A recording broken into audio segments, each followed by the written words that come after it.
So far, you've heard an explanation about a company called Atomy that is showing vision and offering answers to many problems that we are experiencing in this day and age. I dare say the answer is something you've all been waiting for. It really doesn't matter whether you fully understand Atomy or not. If your gut feelings are positive, that's more than enough. Let me assure you, if you thought during this lecture, how can I tell others what I heard today? You have nothing to worry about. Instead of troubling yourself to rebroadcast everything you heard, if your gut feelings are positive, just tell your people to have a listen for themselves. Atomy promises many solutions to social problems we are facing right now. Allow me to present you another point that you might need when considering this business. After hearing about these Atomy products today, if you think, well, even if I don't do this business, I'd still like to use them, it would really be a good idea for you to do this business. On the other hand, if you think, if I don't do this business, I won't really use these products. I know there are better goods than Atomy stuff. Then you should never do the Atomy business. Even if you did, you wouldn't succeed. Why? Because we all have a conscience. It would be extremely hard to sell something we don't even use. For those who conclude that despite not doing this business, using Atomy goods would still be more beneficial than using stuff from the supermarket, internet shopping malls, or the home shopping network, then I strongly advise you to do this business. Once you make up your mind to do this business, your goal should be to succeed. If that success just means putting food on the table, it is not success in the true sense, and you're wasting your time. You don't want to waste your time and must become successful. Surprisingly, there are not that many successful people out there. In general, people from birth to age 30 prepare in several ways for the rest of their lives. What kind of preparation? They go to school. From age 30 to 60, most people engage in gainful employment. Finally, from 60 to 90, they experience the twilight of their lives. So we go to school for 30 years, work for 30 years, and our final days are 30 years. Statistics show that at age 60, after studying and working for 30 years, only 1% of the population is successful. In other words, they're well-to-do. 4% of them are financially secure and don't worry about putting food on the table. They are not rich, but they don't have to depend on others for their livelihood. 10% of the people continued to work, living paycheck to paycheck. 15% of the population passed away. The remaining 70% met their elderly years without money and without employment.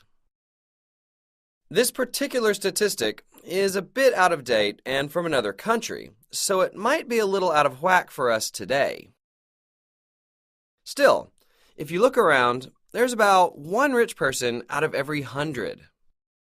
And those who don't worry about putting food in their mouths are about 1 in 20. The remaining 95% of the people are basically failures in life.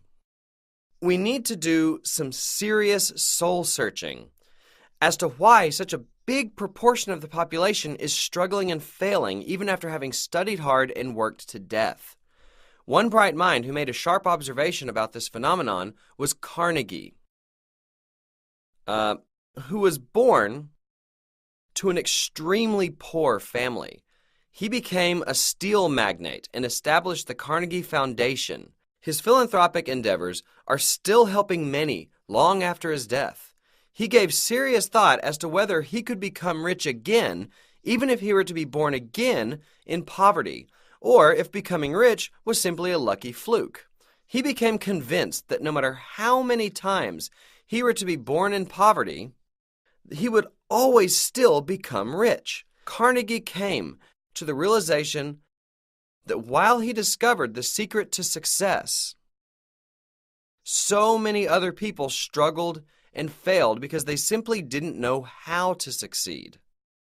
He became convinced of his findings. He wanted to share his secret to success with many people. One of his last endeavors that he focused on before his death was teaching people how to succeed. He truly wished to share the secret of success with as many people as he possibly could, and it became the goal of a project that he worked on for the next 20 years. The truth is, principles of success can't be decided arbitrarily. Carnegie's desire didn't create facts out of nothing. These principles have always existed, and he merely discovered and validated them. A principle is a law that always has consistent results. For instance, when A and B are added together, the result is always supposed to be C. When A and B are added together, if C sometimes varies, it's not a principle. A principle always results in something consistent and predictable when conditions are met. Principles are predetermined.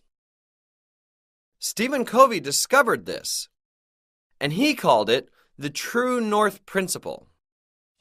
In essence, the north direction is already fixed. It's not like we can just decide that this direction is north or that direction is north. It's not something we can just agree on. True north is predetermined and fixed. And it is therefore called a law of nature. For example, water always flows from top to bottom. Sometimes these are called the laws of farming. The laws of nature, or the laws of farming, must be obeyed to successfully do farming. For instance, to grow rice in the climate of Korea, seeding must be done in the springtime and the harvesting during the fall. You can never harvest the crop by seeding in the fall. Everything has to be carried out according to the laws of nature. Likewise, the principles of success are the same. They are predetermined, and when followed, people can succeed. You can never succeed by going your own way or deviating from the set laws of nature. Therefore, once we figure out the principles that were discovered and proven by experts and successful people, most of us can succeed just like the farmer. A few of them might go totally under because of some inevitable natural disasters. 4% of the people might not fully achieve as much as they had set out to. Still, when people take on farming, most of them succeed because they follow the laws of nature. The same can be said about living your life. As long as you follow these principles, over 90% of you here can succeed. In other words, most of you here will have a chance to become rich, making $30,000 to $70,000 a month. This is really not very difficult. It's as easy as farming. What is the first and foremost thing that a farmer does? But the very first thing the farmer does is think about how much of what crop he wants to harvest. If he decides to harvest 10 tons of rice, he will plan to buy land or seeds according to the plan he has set in his head. Whatever plan he has in his mind will determine the following action plans of buying the land, various seeds, specific equipment, and the number of laborers he will need. If the farmer makes a plan in his mind to reap 2 tons of peanuts, how many peanut seeds and how big a field he will need will be totally determined by his end goal of 2 tons of peanuts. This is why I want you to consider in the plan for farming in your life what your fall harvest should look like. Likewise, what should your life look like in 3 to 5 years from now? Must be determined in your thoughts right now. Only when the 10 tons of rice enters the farmer's head before it enters the silo in the fall will the result of the whole year's farming finally be loaded into the silo. This is precisely why I am stressing that you must have clear images of yourself and the direction your life is going in 3, 5, and 10 years, and even at your deathbed. However, it is kind of complicated. Why is it complicated? Humans are complicated creatures. Let me show you what we are made up of. Humans have a body. We can call it flesh. Next, we have something called a spirit in us. And there is also a soul. Lastly, we are surrounded by an environment. To sum it up, humans are composed of these 4 elements, and the requirements for each of these 4 elements are all different. True success must have satisfied the requirements for all 4 of those elements in a balanced way. The bottom line is that only when all 4 of these conditions are equally satisfied can you have a truly successful life. Interestingly, all 4 of these elements are not mutually exclusive, but actually overlapping and intertwined. First of all, flesh to live well. Spirit to love. Soul to learn. And environment to contribute. You want all 4 of these elements to be harmonized, because only when they are harmonized will you be able to exercise your passion. When they are separate, you will become cynical. For example, you might think, so what if we live well? To those who say, well, so what if we live well? They don't have love in their hearts anymore. The real reason you want to live well is for the people you love and care about. Your poverty makes your children crestfallen and despairing. Your parents desperately hope they will be able to take their last breaths seeing you live well. All parents want to see their children live well. Guys here, listen up. Your poverty is dragging down your wife, too. Another reason why we need to live wealthy is because of our children. See, if you can say, hey kids, you don't have to worry about making money. When it comes to money, I will make more than enough for all of us for the rest of our lives. Dedicate your life to something you really want to do, even if it doesn't make you a dime. Wouldn't it be nice if you could become a parent who could say something like this? Wouldn't your children welcome something like this? They would definitely welcome it. If you leave them alone, they will do well making good money. How come? Because they will be doing something unusual or unconventional and won't have fierce competition, so they'll be able to do it leisurely. What jobs have fierce competition? All the traditional occupations that we all fight so hard for. Parents are fighting to death just for $3,000 to $7,000 a month jobs. Your miserable children are working jobs with no guaranteed retirement. This is why you really need to change your old way of thinking and start living like humans. With this soul to learn, you realize that you need to improve your lives and become aware of the needy around you. I shed tears often while watching TV. My boys often catch me crying when watching TV together. Not too long ago, I happened to catch a program on TV showing Sudanese children in Africa, starving, without much water to drink. I felt a sense of frustration for not being able to lend a helping hand at that moment. Even as we speak, those children are dying every hour, and in my heart, I have a dire wish for those children to remain alive until the day I can finally run to them. How I wish I could lend my helping hand to those poor children. You might not have realized, but there are so many people who are in need. To sum it up, Your desire to contribute will drive you to succeed with this company. After all, what matters most is what you have in your minds and what attitude you have for your lives. You ought to have all 4 of these elements in the design of your new life. This is easier said than done. It's not that simple, as our lives are not that simple. Plus, you shouldn't take on life that simply. There are people who live their lives in a simplistic way. There are those who complain our compensation system is too complicated. They couldn't care less about a balanced life and only want to hear about how they can get rich quick. There are people like that. In fact, I see 3 of them over there. Let me tell you what these folks who have an aversion to complicated things have in common. They are all paupers. Money grows where things are complex. The money in simple places is all taken by others, so there's none left for you.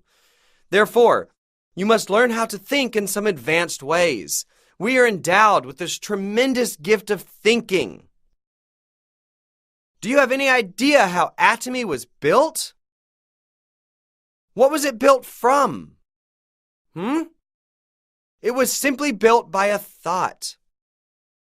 17 people got together after riding in a beat-up old minivan and were told that this company would become a world-class company. They were told that they would be making $50,000 a month as a royal master.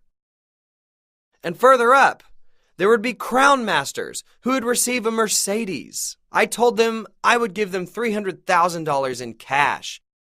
There is a mastership called Imperial Master who will receive $1 million in cash.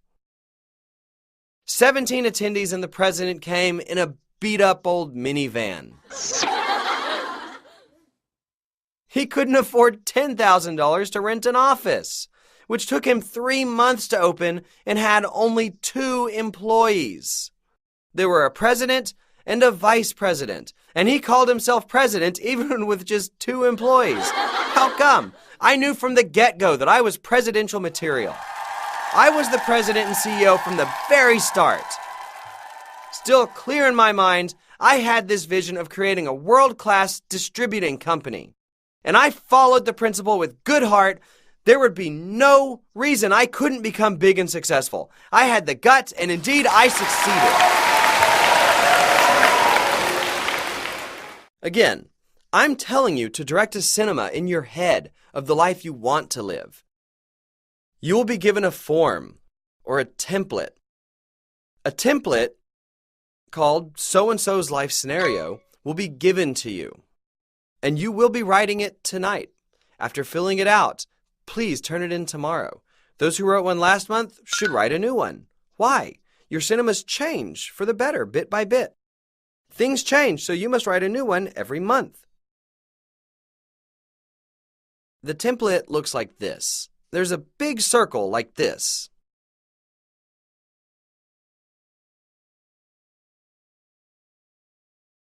And other small ones.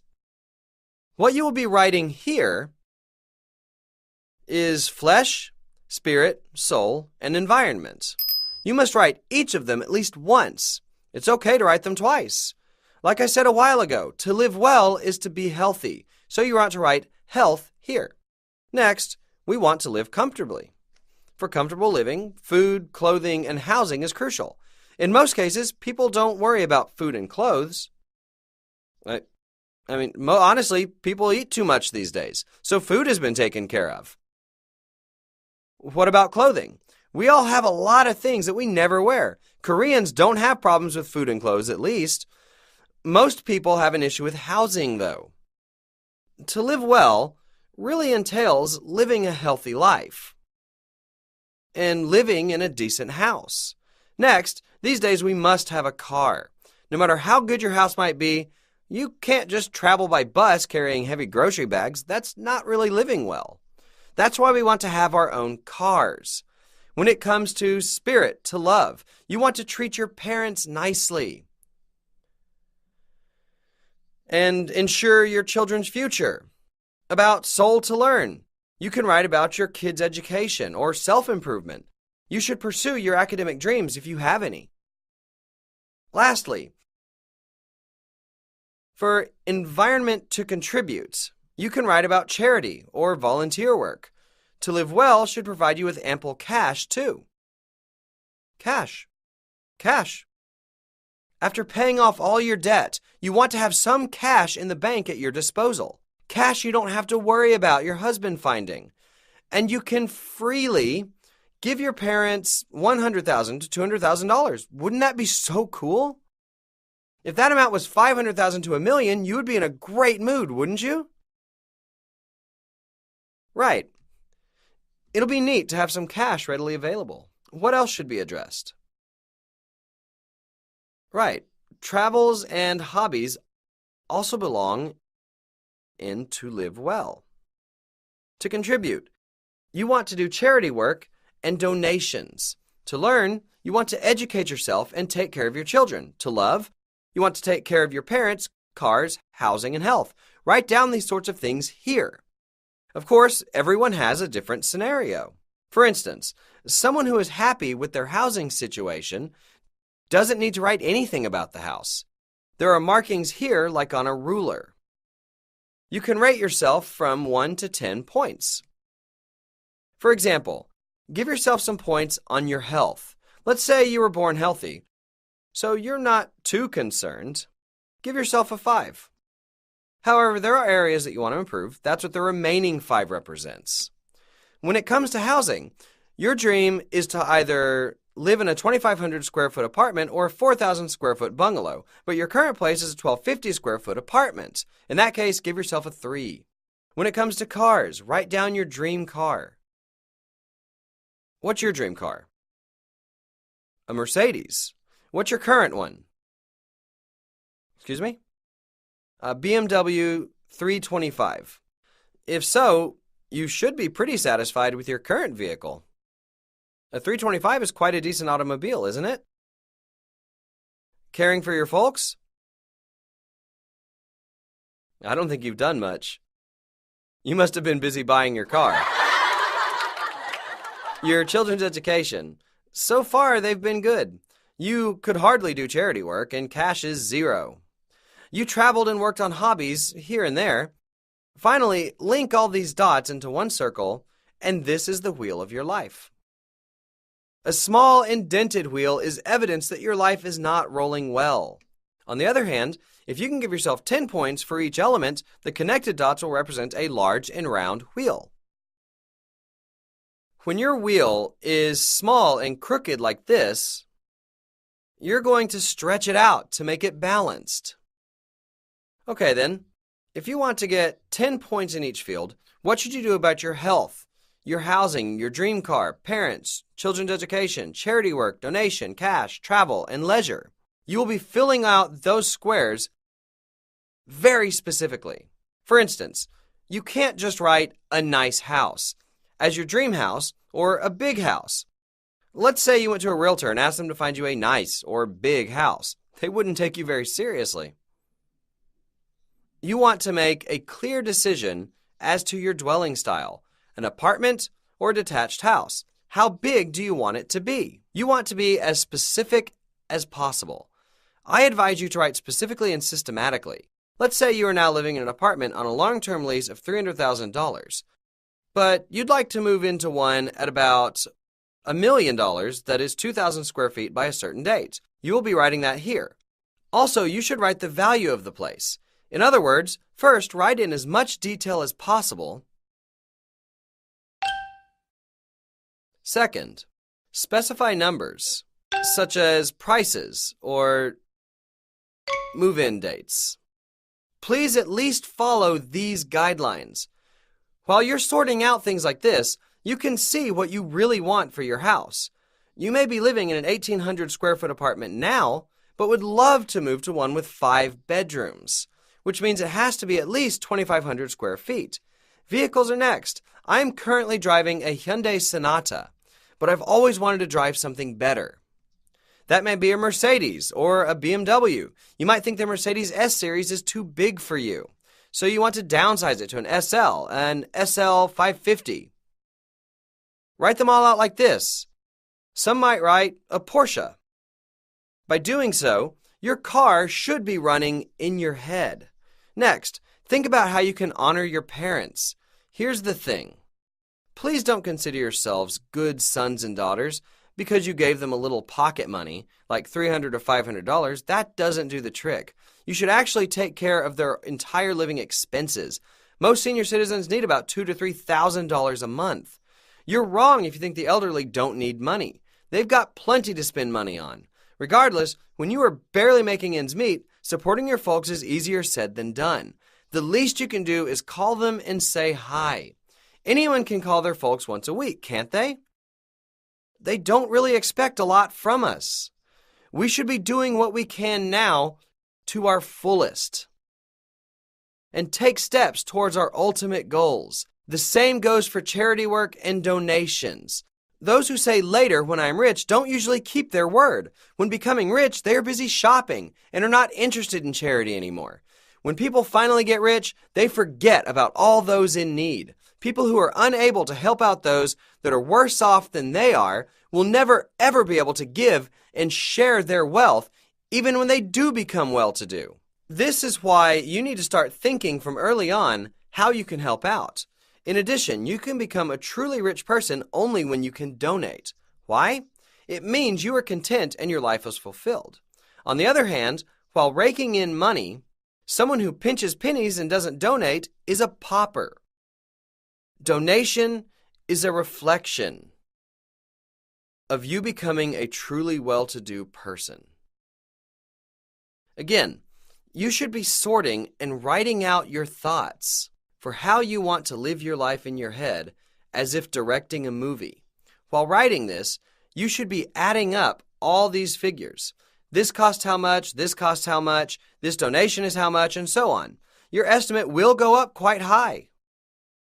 Would $3,000 a month do? How about $7,000? Impossible. With that kind of money, you can't have your dream life.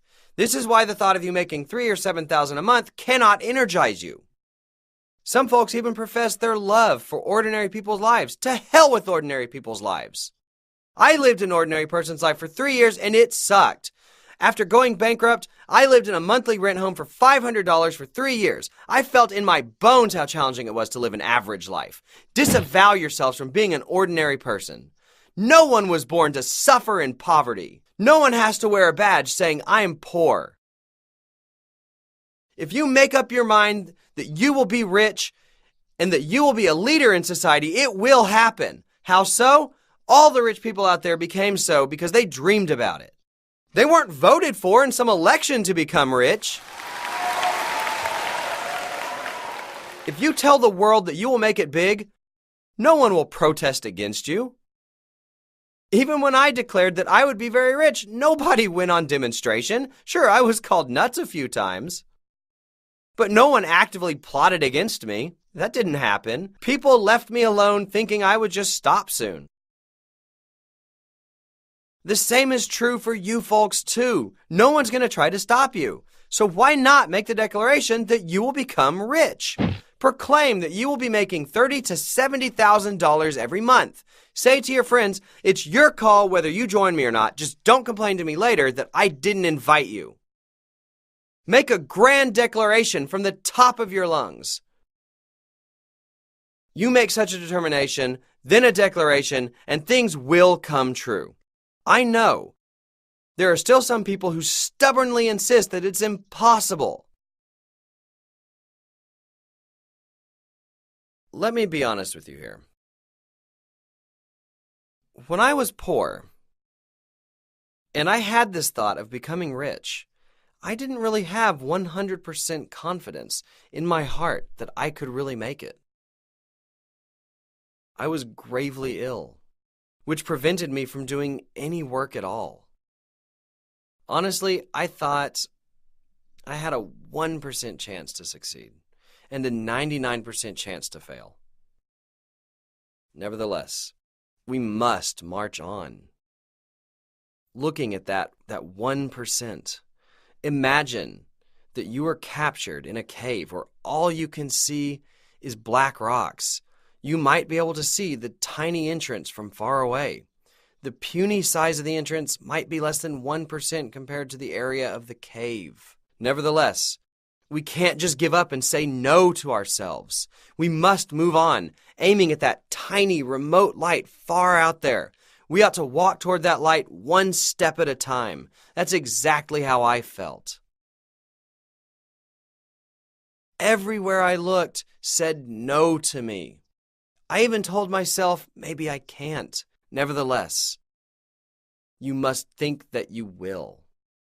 When there's no hope, you must have hope. If you can't bring yourself to have hope, you are hopeless. Like I always say, when there is no hope, the only hope you can have is to have hope. When I was down and out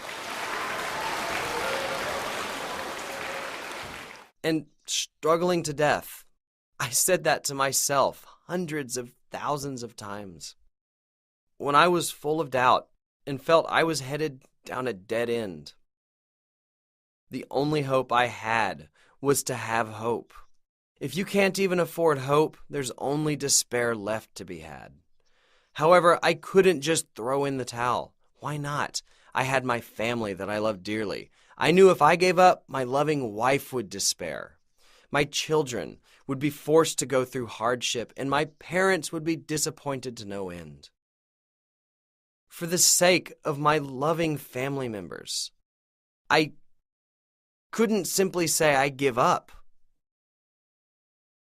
I learned that in order to love, you have to live a good life. I married the love of my life after pursuing her for a year.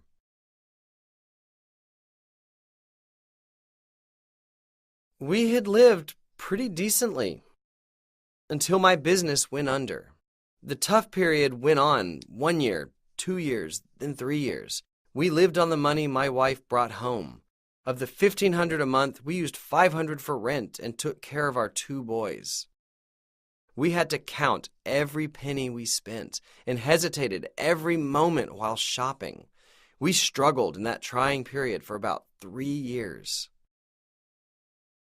And this all led to more frequent quarreling. We didn't used to be an arguing couple. One winter day, I came home to a freezing house, so I said, "Honey, turn up the heater. There's no sense in trying to save money while poor." Then my wife went on the offensive, saying, "Do you think I'm not so cold that I want to max out the heater? If you had brought home a paycheck, we wouldn't be freezing right now. Your meager contribution is making us freeze this winter." She lectured that we had to be frugal, but men can be thoughtless, as you know. I said, "There's no point in trying to save money when you're poor. In fact, you should spend as much as you can, because you can only spend so much." I really ticked her off, don't you think? Our quarreling became more frequent. And one day, she finally said to me, "Dear, I want us to divorce after the kids graduate from high school." The thing is, she's a woman of her word. I heard her say that, and I felt crushed. I held onto her legs, and I cried like a baby. "My love, please don't go. I can't let you go." I told her she could leave me when I'd be able to buy her a house. I pointed out she didn't have any retirement saved. Far from it, she barely had a few $100s in the bank. "Let me take care of your older years. Then you can leave me." "Right, in a million years," she quipped. Now she has a great house and a bunch of money in the bank, yet she hasn't told me when she's going to be leaving.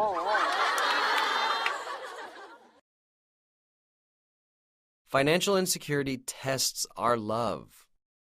Because you want to be able to love and care for your loved ones wholeheartedly, you must think about a better life all the more. For you to be able to have such a great love, you must be determined to be better off.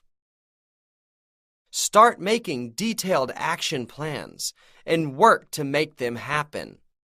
Seriously, if I had given up in those days, what would have happened to my wife? There's a chance she'd have been just fine. The higher likelihood is that she would be having a really miserable life right now. She would be spending her remaining years poor and sick and having nothing to look forward to. That's something I could never, ever allow to happen to her. Even if the chance had been 1% for that, I would have risked everything I had to prevent it.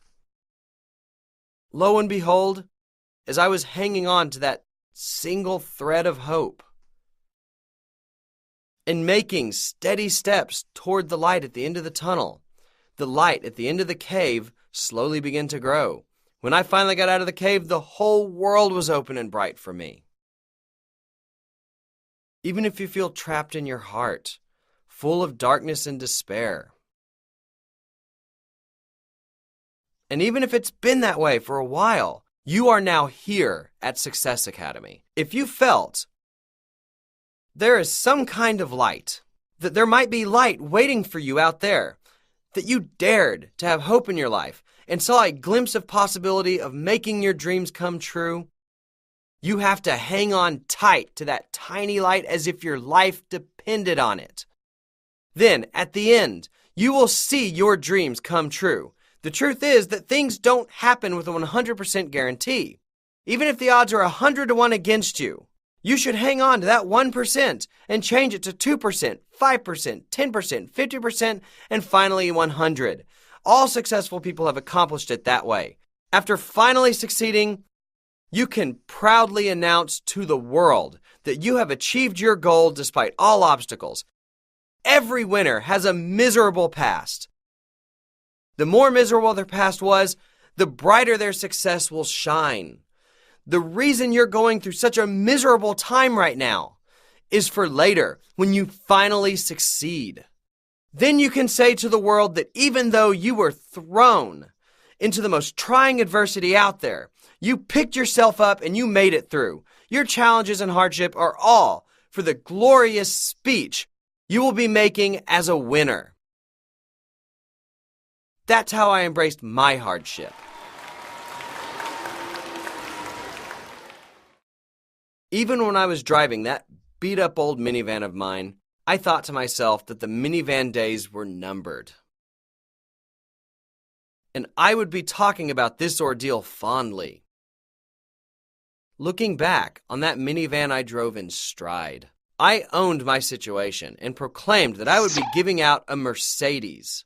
In a way, it was a total pipe dream. Those who believed in that pipe dream and followed me were also pipe dream believers. How can you possibly take someone who was driving a minivan seriously? The driver of such a minivan saying that he'll be giving out a Mercedes and a cash prize of $50,000, $300,000, or $1 million? Nonsense. Look, that pipe dream is now coming true. The same can happen in your individual lives. You can say, I failed in everything I tried. I'm not good at anything. I was a loser all my life. How can someone like me make $30,000 or $70,000 a month? That's ridiculous. Those ridiculous fantasies do come true all the time, and you can take my word for it. You must make your dreams come true. What for? Because your success benefits your loved ones. You must make it come true. Believe me, there are so many things you can improve on to achieve the balanced life you've always wanted to live. Again, to make necessary changes for that kind of life, first and foremost, have that picture in your head. You must start thinking of that life in your head. Paint a picture of yourself living in a dream house, driving a dream car, taking care of all the needs of your children, being able to support your folks all you want, doing charity work, donating to people in need, and traveling to dream destinations. Paint a new you, living the life of your dreams in your picture. Write a script for that film. Write such a scenario for your dream lives, and roll the camera for that film. What's great about this cinema is that you can change the story, setting, and plot. How so? You are the scenario writer, director, and lead actor. Depending on the movie you'll be writing about, your life will be remade in that mold. Believe it or not, it won't take that long a time. You can estimate 3 to 5 years. As long as you have the iron will to succeed, you can start from scratch, from the ground up. Among those who made it through this, none had a head start. And there's not a single doubt that all of you can do it. Let me quickly show you some examples of what your seniors wrote. This is how they filled this out. They made self-assessments and future plans in detail about health, travel, cash, children, charity work, supporting parents, and so on. Again, you should be writing this in as much detail as possible. Write down specific figures so that you have a practical idea about how to plan your dream life. After the scenario, you want to write another template as to how you're going to work on it. This is it. In this form, you can write down when you will become a sales master, and so on. This is how you want to fill out your template. Additionally, I'd like to see you come up with an implementation plan that details your individual action plans and goals. For instance, I will make sure I bring at least 1 or 2 new people to the weekly one-day seminar that takes place every Thursday in my local area. I will make that happen no matter what. You need to set your action plans like this and follow them through. Tonight, you will be building your dream life in your head and writing down your action plans with all your heart. Please turn in your life scenarios tomorrow, and we will have some time to listen to them. Thanks for staying up so late. That's all, folks.